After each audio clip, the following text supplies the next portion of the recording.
not wasting any time and jumping right into my presentation. The ECM phenomenon in Turkish exhibits a puzzle that the agreement is optional in the embedded domain, and also there is an embedded domain without any ECM where the agreement is obligatory. So here the problems we are going to look at is in this 5 minutes. Where do the ECM subjects stay in the matrix or embedded clause, or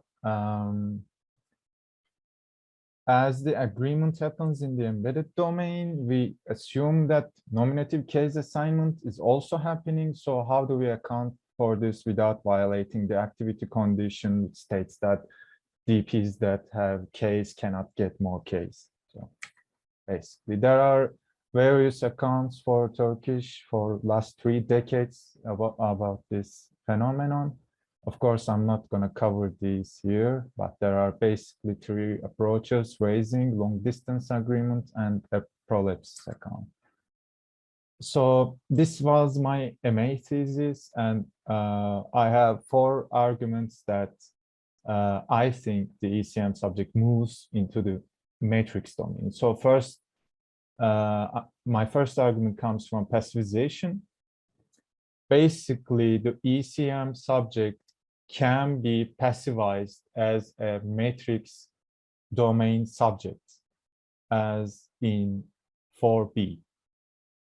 This is actually Necht's data, but I think this shows that ECM subjects could end up in matrix domain, and in compliance with the ban on improper movement, this A movement should be happening from an A position.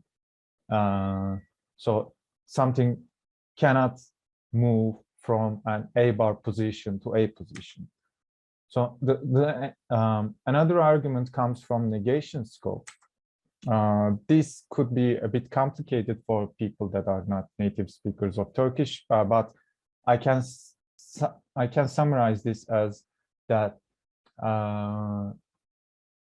when the subject is a quantifier, like all children, if that's not an ECM subject, we get the partial negation interpretation. But when we make it an ECM subject, that partial interpretation disappears, and speakers of B dialect, second dialect of people, only get an all not reading, which probably suggests that ECM subject ends up in an A position that cannot reconstruct back in the embedded domain for a narrow scope reading. And yeah, that's what I said. Okay, and another argument comes from indexical shift, which basically states that when the ECM subject, when the embedded domain subject is an ECM subject, the indexical shift reading is impossible, which probably suggests that the ECM subject is out of the scope of the monster operator, which sits in the embedded C to lead to that indexical shift reading. And my last argument comes from reciprocal binding. And this basically suggests that when the ECM subject is a reciprocal, it could be bound by a matrix antecedent, but when it's a pronoun, a pronominal, like in 11b, the derivation is unacceptable with the I index readings, which states that the pronominal is bound by the matrix domain antecedent, which we don't want that to happen to pronominals. And crucially, passivized ECM domain leads to ungrammaticality as it forces reciprocal to stay in the embedded spec CP, obviously. And moving on, I propose a complex C-head with in-depth analysis here. Just kidding.